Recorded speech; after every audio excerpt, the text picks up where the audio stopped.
I always thought I had a normal life, a good life. I had amazing friends and lived in an awesome house with a pool. I always thought that I lived with the greatest parents in the world, but apparently they were hiding some pretty dark secrets. By dark secrets, I wish I was talking about hidden siblings or credit card debts. In reality, my loving parents were actually my kidnappers, who hid me away from my real mom for years. It's a little more complicated than that, though. Before I start, don't forget to like this video and subscribe to our channel. Otherwise, your favorite celebrity will be kidnapped. Maybe if someone subscribed to this channel a little sooner, I wouldn't be in this mess. I don't remember too much from when I was really young, except that we moved around a lot. My first memories started when I was around 3 or 4, and I just remember moving to a new house every few months. Our moves were always sudden, and sometimes I would have to leave right in the middle of something. I always thought it was perfectly normal, but in retrospect, it was all a little weird.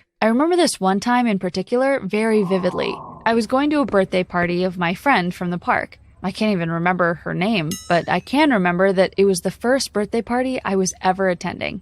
There was cake and balloons, and they even hired a face painter.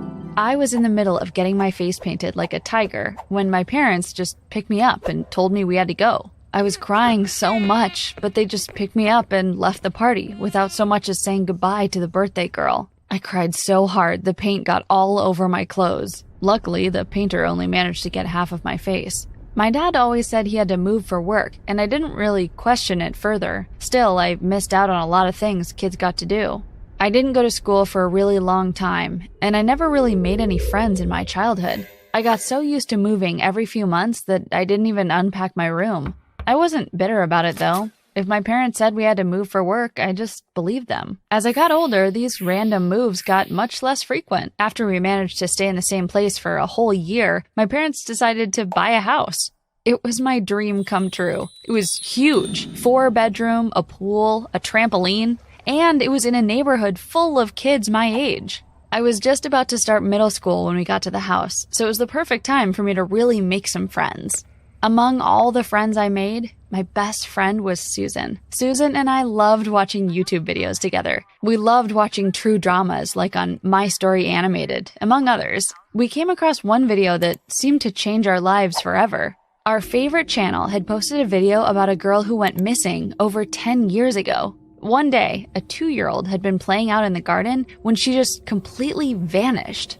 The story was so eerie and a little sad. A woman had just lost her husband in an accident. Her daughter was all she had, and then she vanished from her life without a trace when she was playing in her own backyard. Officers made this a cold case years ago, but the mom was still looking. She made billboards and traveled around, never giving up hope. The video transitioned to a slide showing a photo of the girl when she was taken, and a Photoshop picture of what she would look like now. Susan immediately paused the video. "Carly, that looks just like you." "Yeah, what are the odds?" I tried to laugh off. "Pretty slim," she said. She was right. That girl in that photo was undeniably me. We spent the next few hours looking up more about this story. It turned out she disappeared on my birthday, was the same age as me, and even had the same birthmark.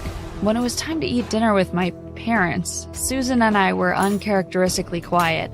"So, girls, what have you been up to all day?" my mom asked. "Nothing." She asked why we were acting so weird, and we just told her we were fine. I asked her if I could spend the night at Susan so we could go study. Susan and I continued to research the topic at our house and found only more incriminating evidence. We didn't know what we should do, so we asked Susan's older brother for some advice. At first, he thought we were being crazy. But when he read into it, he said we needed to do something. He was going to make a call to some of his cop friends and get more information on this missing girl. Months had passed, and I started forgetting all about the searches. Maybe it was because I was getting so invested in high school, but part of me just didn't want it to be true. Ignoring it was easier than anything else. Susan and I were eating lunch when a teacher came and approached me. She told me my parents were here to pick me up for a doctor's appointment. I didn't know I had a doctor's appointment that day. When I arrived at my parents' car, it was clear something was wrong.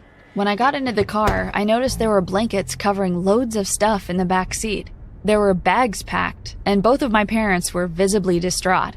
"This is an awful lot of stuff to go to the doctor's," I said. My parents looked at me and said that my father's brother had gotten into a very bad accident, and they didn't want me to find out through the teacher. We were going to drive a few states away and take care of him for the time being. I didn't even know I had an uncle. There was obviously something fishy about this. They told me to text Susan to let her know I'd be staying with my uncle for a bit.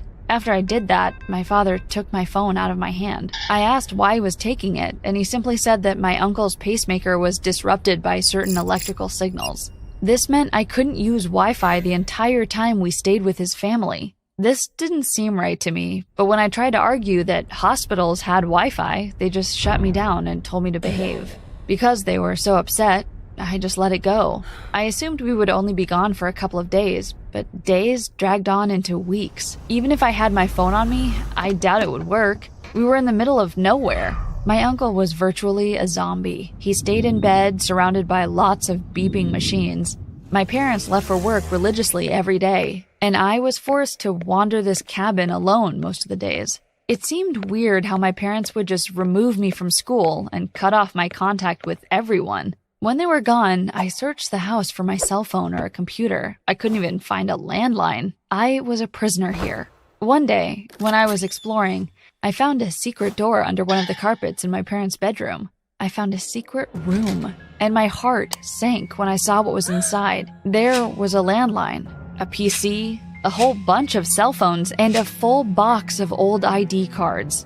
That wasn't the weirdest part, though. All over the room, there were newspaper clippings about the very kidnapping that Susan and I had seen. The most recent date of the paper was only from a couple weeks ago. The title read, "New tips on a missing persons case brings us one step closer to bringing a missing girl home." The photo on the page was not photoshopped. It was me. Underneath me was a picture of my parents. Apparently, the couple that I had known as my mom and dad were actually my kidnappers. Before I got a chance to read more, I heard a bang. "You weren't supposed to see that," a voice said behind me. Before I could see who it was, everything went black. I don't know how long I was out for, but I woke up in my bedroom. I tried to leave, but I was locked inside. I cried and banged while my kidnappers showed up at the door. I screamed at them for lying to me my whole life. All the moving and mystery, it suddenly made sense. They didn't just steal me from my mother, they stole my childhood from me. They seemed genuinely hurt by my harsh words. They tried to tell me how they weren't able to have a baby. They were actually very close friends of my birth parents. Right before my birth father had his accident, he told them that he was afraid of my birth mother. He claimed that she had been acting very suspicious and he feared for his life. She was very mentally ill and he didn't think it was safe for me to stay with her. The day where he was supposedly going to give her divorce papers and take me away, he mysteriously had an accident. "We didn't have any other choice," the woman I thought was my mother said. "We promised your birth father that we would protect you at any costs." She was a very dangerous woman who had a lot of connections with law enforcement. Her whole family was made up of cops. They would never go against her. My parents feared a court case may push her to hurt me, so they kidnapped me and gave up their lives to try to give me the closest thing to a childhood I could have. They promised to be more open with me, but some things they kept from me to keep me safe. Now, it all made so much sense. I started to cry and promised to do as they said so we could keep our little family together. After a few months, I got used to our quiet life together. I cut my hair and used a new name, but I still tried to preserve parts of the old me. Even though my parents specifically asked me not to talk to Susan, I followed her very popular Instagram and YouTube channels. She had so many followers and her content was amazing. One day, I reached out to her. I used a pen name, but I couldn't just not talk to my best friend. To her, I was just a stranger, telling her how awesome her latest video was.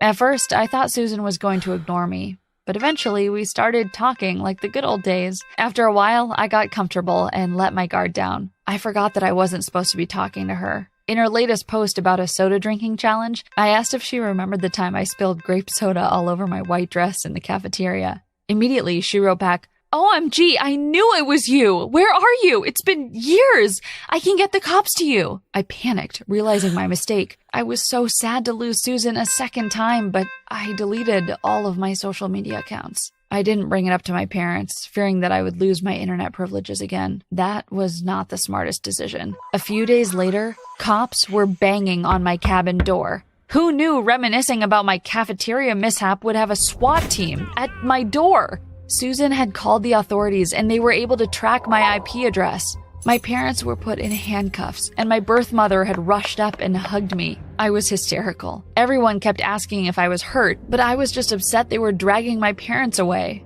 My birth mother was hugging me and saying how long and hard she had looked for me. She turned to my parents and yelled at them about how horrible they were for robbing her of her motherhood so soon after her husband's death. Her anger soon turned into fear when they shouted back that her husband had never died. That's just what she wanted people to think. When the cops asked what they meant, they told them to check out the second bedroom in the back, my uncle's bedroom. My birth mother tried to run away, but the cops stopped her. Apparently, my sick uncle had actually been my father all along.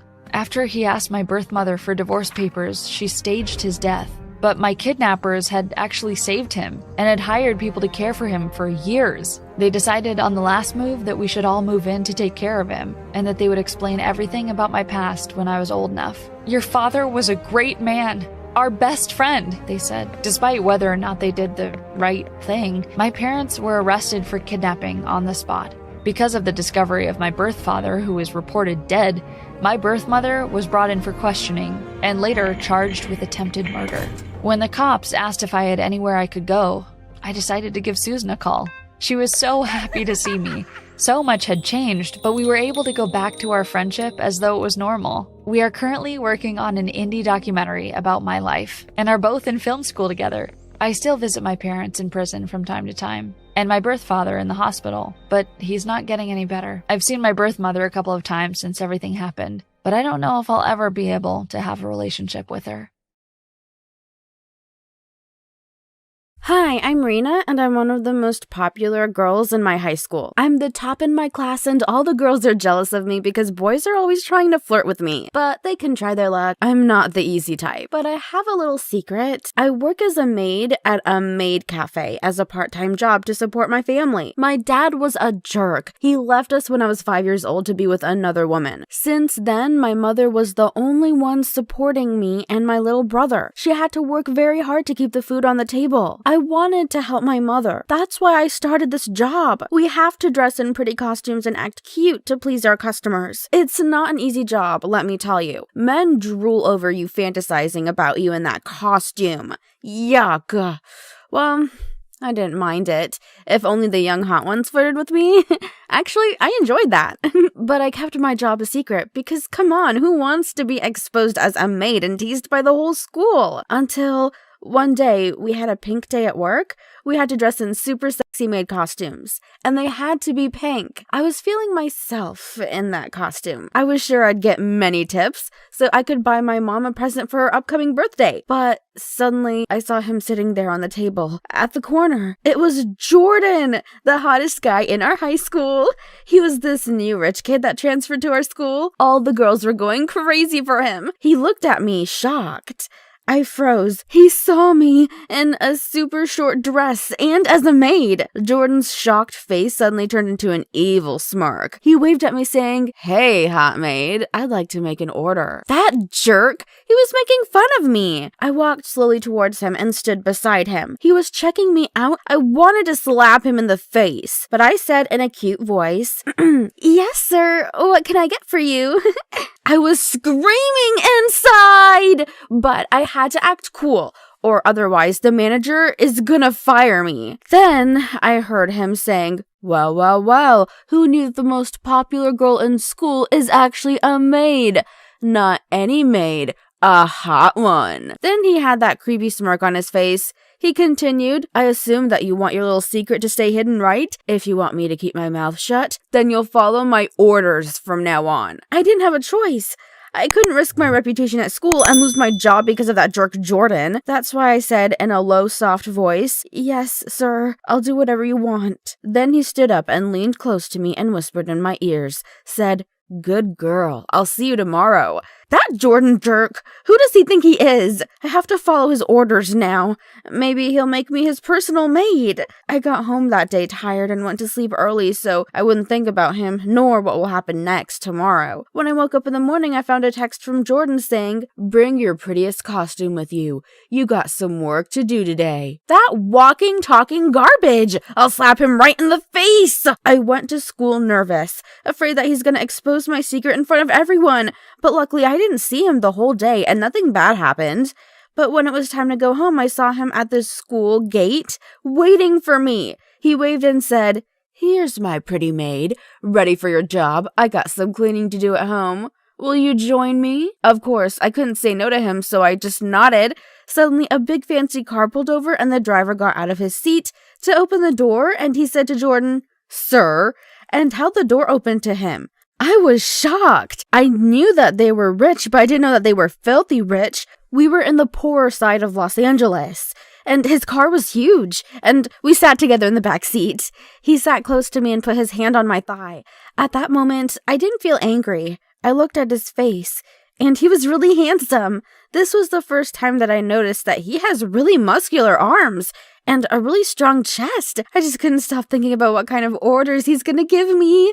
When we arrived at his house, it was a huge mansion near Hollywood with a big gate. Wow, they're really filthy rich! We stepped out of the car and he took me to his big room. There he asked me to change into my costume. I changed in the bathroom, and when I got out, Jordan was sitting on the couch with his shirt half buttoned so I could see his muscular chest. He looked at me with that flirtatious smirk on his face and said, "Oh, here comes my maid. I'll try not to be tough on you today since it's your first day here." Then he asked me to bring him some ice from the fridge and put some in his drink. I did as he asked, but I was leaning to put it in his drink. He grabbed my arm and said, "Hey, let's see if the ice tastes any different when it's not in a drink." Then he sat me on his lap. It was so cold, but I didn't mind because he was staring straight into my eyes. He was so handsome that I couldn't resist him. Then he pulled me softly by my hair and said, "There she is, my good maid. You succeeded in your first task. I should reward you." This went on for a while, until his ex-ho girlfriend showed up. Her name was Angela. She's from the same town that Jordan came from. She was also hot with long black hair. She kept staring at me the whole time and following me around. I didn't know what she wanted until one time she grabbed me by the arm in the bathroom and said, "Listen, you little hoe, I know what you've been doing with Jordan. I should warn you, leave him alone or I'll expose your little secret to the whole school." I was shocked and super angry. Did he tell her about me and about my secret job after all I did with him? I wanted to know the truth. That's why I went to his house before he got home. But what I saw there left me in shock. It was that hoe Angela dressed as a kitty cat, lying on his bed with her phone. I screamed at her, "What are you doing dressed like a stupid cat, you fatty?" She screamed back, "I told you to leave him alone. He's mine, you pig." I jumped at her, trying to rip her stupid cat ears off, and then she grabbed me by my hair and pushed me back. I couldn't believe it. She needed to get a life. As we were fighting, Jordan entered the room with his shirt off. We stopped for a moment to look at his hot body. We heard him saying, "What are you two doing here?" I replied, "I came to surprise you, then saw this hoe pretending to be attractive." She grabbed my hair again and said, "Shut up, loser! You're not supposed to be here. I'm the one for him." And we continued fighting, and Jordan stood there looking at us with a smirk on his face and then came closer and said, "Girls, there's enough of me for you two. No need to fight." He clearly enjoyed seeing two half-naked girls fighting over him. After that day, my relationship with Angela got better. We became, I guess you could say friends. Frenemies. We started showing up at Jordan's room at the same time, and we even sometimes went there to sit and watch TV together. Everything seemed good until one day Angela said, "Hey, don't you sometimes wonder what Jordan keeps in this big room? Let's take a look." I was also curious to know. That's why I agreed and started opening the drawers and looking around. We found a lot of stuff in there. Different, attractive costumes, women's underwear, and also provocative male costumes. Wow, so Jordan also enjoyed wearing costumes? Why didn't he wear that stuff around us? Then we decided to check his MacBook. Well, If you were us, you'd also want to know what a hot guy like Jordan keeps in there. His laptop was without a password. It wasn't locked. Wow, he really thinks that no one can touch his stuff? We found one particular folder with a weird name. It was named My Slaves, with peach emojis. That's interesting. Slaves? Who does he think he is? We immediately opened it, and you wouldn't believe what was in it. That jerk! He has videos of me wearing different costumes. And one of me and Angela, when we're doing all that stuff together, he was filming us the whole time. And we found out more shocking stuff. A video of him in a costume with a guy. Why was he filming all that stuff secretly? Is this his secret guilty pleasure? Or was he planning to blackmail us? At that moment, we knew what to do. Well, of course, we enjoyed being with him since he's very hot and charming, but filming us in secret, that's a douche move. We copied all the videos on a USB drive and deleted every piece of evidence on his laptop. Then we sat there waiting for him to come home. When he arrived and saw us there, he said, "Here are my beautiful ladies. Did you miss me?" Then Angela replied, "Oh yeah, we missed you. And we'd like to see you in a costume too. Why don't you change? You have a lot of them." The look on his face changed suddenly and he said, "What do you mean? I don't do costumes." I smiled and said with a soft voice, "Oh yeah, I thought you were into them and into boys too. Why didn't you share your little secret with us, you slave?" Jordan froze right there. He couldn't say a word. He knew that we discovered his little secret and we could make him do whatever we want. I came closer to him and whispered in his ear, "So I think I might need a handsome maid now. What do you think?" Jordan screamed, "You little!" Then I said, "Watch your language, pretty boy." I have to admit, it felt good to have control over him. He can do whatever I want. Angela and I became really good friends, closer than ever. We enjoyed bossing him around. It's kind of fun to control others who have tried to take advantage of you. As for my job, I quitted. I don't need to work there anymore. Jordan buys me whatever I want, and he even gives me money sometimes. Life's good after all. Another day in sunny